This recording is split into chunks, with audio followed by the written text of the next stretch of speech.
ദൈവത്തിൻ്റെ അതിപരിശുദ്ധമായ നാമം വാഴ്ത്തപ്പെടുമാറാകട്ടെ. ആടി ഒലഞ്ഞു നിൽക്കുന്ന വിശ്വാസികൾ പൊതുവെ അനുഭവിക്കുന്ന ഒരു വിഷയമാണ് എതിർ പ്രാർത്ഥനകളിലൂടെ വരുന്ന കെട്ട്. നമുക്ക് വാക്യം വായിച്ച് മുന്നോട്ട് പോകാം. അപ്പസ്തോല പ്രവൃത്തി 8-ാം അധ്യായത്തിൻ്റെ 18 മുതൽ 23 വരെയുള്ള വാക്യങ്ങളൊന്ന് വായിക്കാം. അപ്പസ്തോലന്മാർ കൈവച്ചതിനാൽ പരിശുദ്ധാത്മാവ് ലഭിച്ചത് ശിമോൻ കണ്ടാറെ അവർക്ക് ദ്രവ്യം കൊണ്ടുവന്നു. ഞാൻ ഒരുത്തിൻ്റെ മേൽ കൈവച്ചാൽ അവന് പരിശുദ്ധാത്മാവ് ലഭിപ്പാൻ തക്കവണ്ണം ഈ അധികാരം എനിക്കും തരയണം എന്ന് പറഞ്ഞു. പത്രോസ് അവനോട്, ദൈവത്തിൻ്റെ ദാനം പണത്തിന് വാങ്ങിക്കൊള്ളാം എന്ന് നീ നിരൂപിക്കൊണ്ട് നിന്റെ പണം നിന്നോടുകൂടെ നശിച്ചു പോകട്ടെ. നിന്റെ ഹൃദയം ദൈവസന്നിധിയിൽ നേരുള്ളതല്ലായക കൊണ്ട് ഈ കാര്യത്തിൽ നിനക്ക് പങ്കും ഓഹരിയുമില്ല. നീ ഈ വഷളത്വം വിട്ട് മാനസാന്തരപ്പെട്ട് കർത്താവിനോട് പ്രാർത്ഥിക്കുക. പക്ഷേ നിന്റെ ഹൃദയത്തിലെ നിരൂപണം ക്ഷമിച്ചു കിട്ടുമായിരിക്കും. നീ കയ്പുള്ള പകയിലും അനീതിയുടെ ബന്ധനത്തിലും അകപ്പെട്ടിരിക്കുന്നു. അവിടെ 23 വരെയുള്ള വിഷയങ്ങൾ ഈ അനന്യാസിനും സബീറയ്ക്കും കിട്ടിയ ഒരു പണി ഇവനും കിട്ടാനുള്ള സാധ്യതയുണ്ടായിരുന്നു. പക്ഷെ ശിമോൻ ചാടിക്കേറി ഒരു കാര്യം പറഞ്ഞു. അതതിൻ്റെ 24-ാമത്തെ വാക്യമാണ്. അതിന് ശിമോൻ, നിങ്ങൾ പറഞ്ഞത് ഒന്നും എനിക്ക് ഭവിക്കാതിരിപ്പാൻ കർത്താവിനോട് എനിക്ക് വേണ്ടി പ്രാർത്ഥിപ്പിൻ എന്ന് ഉത്തരം പറഞ്ഞു. എന്ന് പറഞ്ഞാൽ ഈ ശിമോൻ അഭയം ചൊല്ലിയത് പത്രോസ് കേട്ടതുകൊണ്ട് ആ ശാപം ഫലിക്കാതെ പോയി എന്ന് നമുക്ക് വിശ്വസിക്കാം. എന്നാൽ പിന്നീട് അനുഗ്രഹങ്ങളെ പത്രോസ് പറഞ്ഞിടത്ത് നടന്നുള്ളൂ. ഇത് കൂട്ട് വമ്പം പരിപാടിയൊന്നും പിന്നീട് ഒരിടത്തും നടന്നില്ല എന്ന് നമുക്ക് മനസ്സിലാകും. ഞാനിത് എന്തുകൊണ്ടാണ് പറഞ്ഞതെന്ന് ചോദിച്ചാൽ, ഈ അടുത്ത കാലത്ത് ഒരു വിശ്വാസി വളരെ കണ്ണുനീരോടുകൂടെ ഒരു സ്ഥലത്ത് നിന്ന് ഒരു സ്ഥലത്ത് ചെന്നു. ഒരിടത്തായിരുന്നു. അവിടുന്ന് അവർ രണ്ടാമതൊരു സ്ഥലത്ത് എന്നിങ്ങനെ വിഷയങ്ങളെല്ലാം പറഞ്ഞപ്പോൾ രണ്ടാമത് എന്നിടത്തെ പുള്ളി പറഞ്ഞത് എന്നാണെന്നറിയോ? ആ പാസ്റ്റർ കെട്ടിയത് ഞാൻ അഴിക്കുകയില്ല. ആ പാസ്റ്റർ കെട്ടിയത് ഞാൻ അഴിക്കുകയില്ല. രണ്ടുപേരും കേരളത്തിൽ അറിയപ്പെടുന്ന വ്യക്തികളാണ്. ഇതിനകത്ത് നമ്മൾ എന്നാ മനസ്സിലാക്കണം? ഇവർ കെട്ടുന്നുമുണ്ട്, ഇവർക്ക് അഴിക്കാനും അറിയാം, കെട്ടുമുണ്ട്, അഴിക്കലുമുണ്ട്. എന്ന് പറഞ്ഞാൽ മന്ത്രവാദം ചെയ്യാനും അറിയാം, മന്ത്രവാദം ഒഴിപ്പിക്കാനും അറിയാം. എന്ന് പറഞ്ഞാൽ ഇവർ മന്ത്രവാദികളാണ് എന്നല്ല ഈ പറയുന്നതിൻ്റെ അർത്ഥം. ഇതുകൊണ്ടാണ് ശരിക്കും പറഞ്ഞാൽ ഈ ശുശ്രൂഷകന്മാർ പലരും നല്ലൊരു ശതമാനം ഈ ആഫ്രിക്കയിൽ പോയിട്ട് ആഫ്രിക്കയിലുള്ള ശുശ്രൂഷകന്മാരുടെ കീഴിൽ കൊണ്ട് തലവെക്കുന്നത്. പറയുന്നത് ഇമ്പാർട്ടേഷൻ എന്നാണ്. ഇമ്പാർട്ടേഷന് വേണ്ടി കൈ ഇങ്ങനെ നീട്ടുമ്പോഴത്തേനും അടി കൊണ്ട പന്നി താഴെ വീണ് കിടന്ന് കൈകാലിട്ടടയ്ക്കുന്ന പോലെ ഇവന്മാർ കിടന്ന് കൈകാലിട്ടടിക്കുന്നത്. ഒരു കാലത്ത് ഇതുങ്ങളെല്ലാം നല്ലതായിരുന്നു. ഈ ആഫ്രിക്കക്കാരൻ്റെ കീഴെ കൊണ്ട് തല വെച്ച കേരളത്തിലെ ഒരുമാതിരിപ്പെട്ട ശുശ്രൂഷകരെല്ലാം തുടക്കകാലത്ത് വളരെ നല്ലതായിരുന്നു. ഇവർ ഈയിടെയും പോയി ഒരാൾ പോയി കൈവെപ്പ് മേടിച്ചിട്ടുണ്ട്. നല്ല ശുശ്രൂഷകരാണ് ഒരു കാലത്ത്. എന്തിനാണ് ഇതുങ്ങൾ ഈ പോയി ചെന്ന് പെടുന്നെന്നുള്ളതാണ് നമ്മൾ മനസ്സിലാക്കുന്നത്. ഈ മോശ കാണിച്ച അത്ഭുതങ്ങൾ, അതിൻ്റെ പുറകെ മോശയല്ലായിരുന്നു, ദൈവമായിരുന്നു. ഈ അത്ഭുതങ്ങൾ മോശ കാണിക്കുമ്പോൾ അതിൻ്റെ ഒരു നല്ലൊരു ശതമാനം അത്ഭുതങ്ങൾ ഈ ഫറവോൻ്റെ മന്ത്രവാദികൾ കാണിച്ചു. ഈ ഫറവോൻ്റെ മന്ത്രവാദികൾ ഇത് കാണിച്ചെങ്കിൽ ഈ മന്ത്രവിദ്യകൾ തലമുറകളായിട്ട് ഇങ്ങോട്ട് പടർന്ന് അന്ന് ഈജിപ്തിലായിരുന്നെങ്കിൽ ഇന്ന് അത് ഈ എത്യോപ്യ പോലെയുള്ള ആഫ്രിക്കൻ രാജ്യങ്ങളിലായി നിൽക്കുന്നത്. ഈ ആഫ്രിക്കൻ രാജ്യങ്ങളിൽ ഈ പകല് പലരും പാസ്റ്റർമാരും അല്ലെങ്കിൽ പ്രവാചകന്മാരും ഇവന്മാരെ വിളിക്കുന്നത് പ്രോഫറ്റ് എന്നൊക്കെയാണ് വിളിക്കുന്നത്. പ്രോഫറ്റ്. പിന്നെ ഇവന്മാർ രാത്രി മന്ത്രവാദികളുമാണ്. കാരണം ഇതിൽ പലരും ഉണ്ടല്ലോ, നമ്മൾ മനസ്സിലാക്കുന്നത് ഭയങ്കര സുഖലോലുപരമായ ജീവിതം.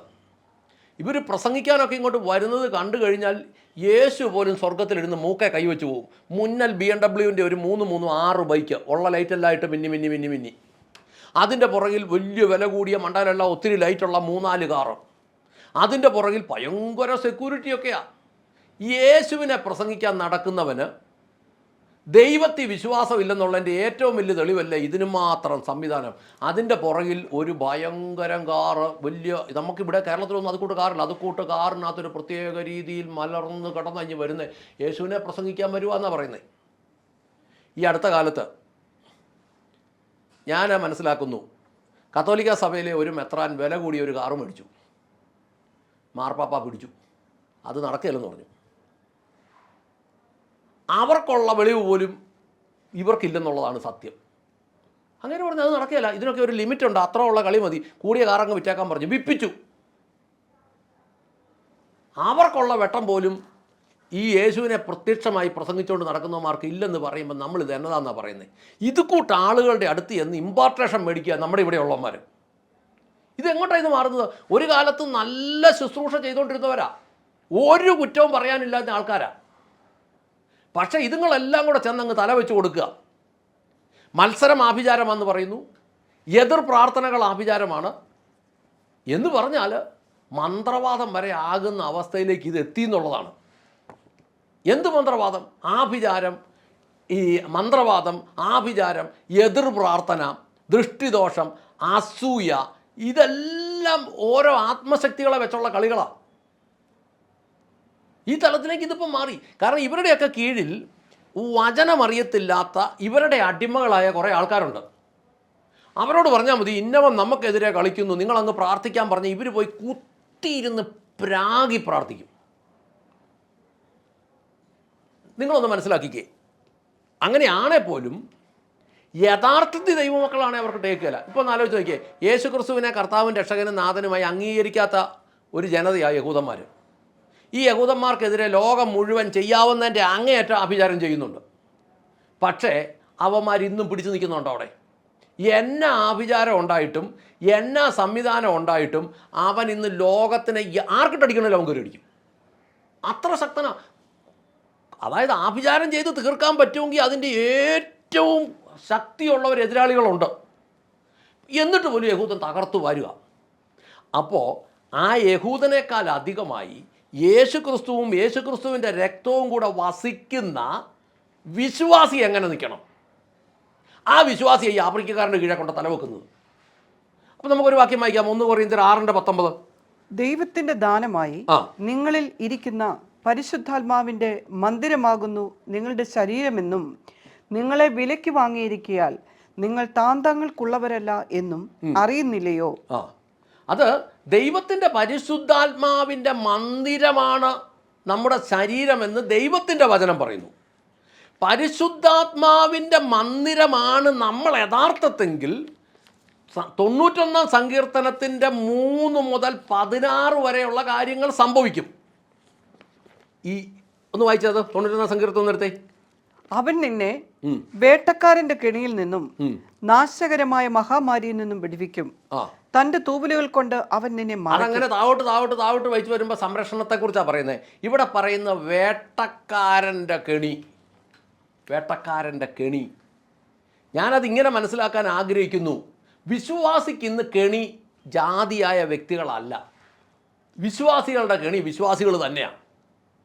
എതിർ പ്രാർത്ഥനയാണ് ഇവൻ്റെ ആയുധം. ഇതിൻ്റെ പുറകിൽ കുത്തിയിരുന്ന് പിടിച്ച് മുടിപ്പിക്കുക എന്നുള്ളതാണ് പദ്ധതി.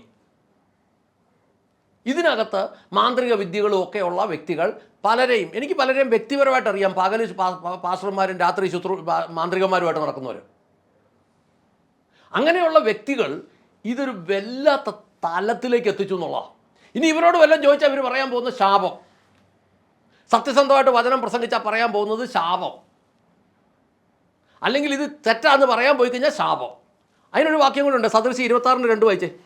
കുരികിൽ പാറിപ്പോകുന്നതും മീവൽ പക്ഷി പറന്നു പോകുന്നതും പോലെ കാരണം കൂടാതെ ശാപം പറ്റുകയില്ല. അകാരണമായ ശാപം ഫലിക്കുകയല്ല. ഞാനിപ്പോൾ ഇത് പറയുന്നത് എന്താണെന്ന് ചോദിച്ചാൽ, സത്യസന്ധമായി കാര്യങ്ങൾ വിളിച്ചു പറയാൻ ശേഷിയുള്ളവർ ഭയമില്ലാതെ എഴുന്നേറ്റ് വരണം. ശാപം പേടിച്ച് നിങ്ങൾ വീട്ടിലിരിക്കരുത്. കാരണം നിങ്ങൾ എഴുന്നേറ്റ് ഇതിനു വേണ്ടി നിൽക്കാൻ തീരുമാനിച്ചാൽ ദൈവം നിങ്ങളെ നിർത്തും. കാരണം കൂടാത്ത ശാപം ഫലിക്കുകയല്ല. നിങ്ങൾ പേടിക്കേണ്ട, ധൈര്യമായിട്ട് നിങ്ങൾ എഴുന്നേക്കുക. ഈ അനാചാരങ്ങൾക്കും ദുരാചാരങ്ങൾക്കും എതിരെ ശക്തമായിട്ട് ദൈവവചനമായിട്ട് എഴുന്നേക്കുക. ഈ പൊങ്ങിയേക്കുന്ന ദുരുപദേശന്മാർക്കൊക്കെ എതിരെ ശക്തിയോടെ എഴുന്നേക്കുക. അവിടെയൊക്കെ പ്രാർത്ഥനാ ഗ്രൂപ്പുകൾ ഉണ്ടാകട്ടെ. ഇത് ശക്തിയോടെ ഈ ദുരുപദേശത്തിനെതിരെ നിൽക്കട്ടെ. 91 സങ്കീർത്തനത്തിൻ്റെ 3 വാക്യം തൊട്ട് 16 വാക്യം വരെ നമ്മൾ വായിച്ചു വരുമ്പോൾ അവിടെ കറക്റ്റായിട്ട് കാര്യം അവിടെ എഴുതിയിട്ടുണ്ട്. ദീർഘായുസിനാൽ ഞാൻ അവനെ തൃപ്തനാക്കും, എൻ്റെ രക്ഷ ഞാൻ അവനെ കാണിക്കും. എൻ്റെ പൊന്നു സഹോദര സഹോദരി, നിങ്ങൾ യഥാർത്ഥത്തിൽ കർത്താവിന് വേണ്ടി എഴുന്നേക്കാൻ തയ്യാറാകുമെങ്കിൽ ദീർഘായുസിനാൽ ഞാൻ അവനെ തൃപ്തനാക്കും, ഞാൻ നിന്നെ തൃപ്തനാക്കും, എൻ്റെ രക്ഷ ഞാൻ അവനെ കാണിക്കും. സിംഹത്തിനെയും അണലിയെയും നീ ചവിട്ടും, യുവസിംഹങ്ങളെയും മഹാസർപ്പങ്ങളെയും നീ കാൽ കീഴിൽ ചതച്ച് കളയും. പേടിച്ച് ഭവനങ്ങളിൽ ഇരിക്കാതെ ധൈര്യമായിട്ട് ദൈവരാജ്യത്തിന് വേണ്ടി ഇറങ്ങി വാ. അതാ അതിൻ്റെ വ്യവസ്ഥ. അതുകൊണ്ട് നമ്മൾ ദൈവത്തിന് വേണ്ടി യഥാർത്ഥത്തിൽ നിൽക്കാൻ എഴുന്നേക്കാതെ, അതിനുവേണ്ടി ഒരു സംഘം എഴുന്നേക്കാതെ ഈ ആഭിചാര ശക്തികളെ നമുക്ക് അമുക്കാൻ കഴിയില്ല. ഈ ആഭിചാര ശക്തികൾ എന്ന് പറയുന്നത് ഇത് സഭയ്ക്കകത്ത് തന്നെ ഇതുള്ളത്. ഇതിൻ്റെ മേൽ ജയമെടുക്കാൻ ഒരു പുതിയ തലമുറ എഴുന്നേക്കാനായി പ്രാർത്ഥിക്കാം. സ്വർഗസ്ഥനായ ഞങ്ങളുടെ പിതാവേ, ഞങ്ങളുടെ കർത്താവായ യേശു ക്രിസ്തുവേ, പരിശുദ്ധാത്മാവായ ഞങ്ങളുടെ നല്ല ദൈവമേ, കർത്താവേ, തിരുവനന്തപുരം മുതൽ കാസർഗോഡ് വരെ നീണ്ടു കിടക്കുന്ന ജില്ലകളിൽ കർത്താവെ നെടുനീളം പ്രാർത്ഥനാ ഗ്രൂപ്പുകൾ എഴുന്നേൽക്കുവാൻ, യോഗ്യമായി ദൈവത്തിന് വേണ്ടി നിൽക്കുവാൻ, അതിശക്തമായ അഭിഷേകത്തിൻ്റെ പകർച്ചയോടുകൂടി ആളുകൾ എഴുന്നേറ്റ് വരുവാൻ, ഒരു ന്യൂ ജോഷുവ ജനറേഷൻ എഴുന്നേറ്റ് വരുവാൻ, ദൈവത്തിൻ്റെ ശക്തി അനേകരിലേക്ക് ഒരേ സമയം തന്നെ പകരപ്പെടട്ടെ. കർത്താവെ, പരിശുദ്ധാത്മാവിൻ്റെ ശക്തി മർക്കോസിൻ്റെ മാളിക മുറിയിൽ ഇറങ്ങി പിളർന്ന നാവ് പോലെ വ്യക്തികളുടെ മേൽ ആവഹിച്ചതുപോലെ, കർത്താവെ ആവസിച്ചതുപോലെ കേരളം മുഴുവൻ അനേകരായ നിഷ്കളങ്കരായ ദൈവത്തിന് വേണ്ടി നിൽക്കാൻ കഴിവുള്ള യോഗ്യതയുള്ള സത്യസന്ധരായ ആളുകളെ ദൈവം എഴുന്നേൽപ്പിക്കണമേ എന്ന് പ്രാർത്ഥിക്കുന്നു. അത് കേരളത്തിൽ ഒരു ഉണർവും ഒരു പിടിച്ചെടുക്കലിനും കാരണമാക്കി മാറ്റണമേ എന്ന് പ്രാർത്ഥിക്കുന്നു. കർത്താവെ, അങ്ങയുടെ സാന്നിധ്യവും ശക്തിയും അനേകരിലേക്ക് ഇറങ്ങി തള്ളണമേ. കള്ളനാണയങ്ങളെ തകർത്ത് കളയണമേ. ഒറിജിനലായത് പൊങ്ങി വരണമേ. പരിശുദ്ധാത്മാവ് സഹായിക്കണമേ. അങ്ങ് പ്രാർത്ഥന അനുഗ്രഹിച്ച കൃപയ്ക്ക് നന്ദി. യേശുക്രിസ്തുവിൻ്റെ ധന്യമുള്ള നാമത്തിൽ തന്നെ. ആമേൻ, ആമേൻ, ആമേൻ.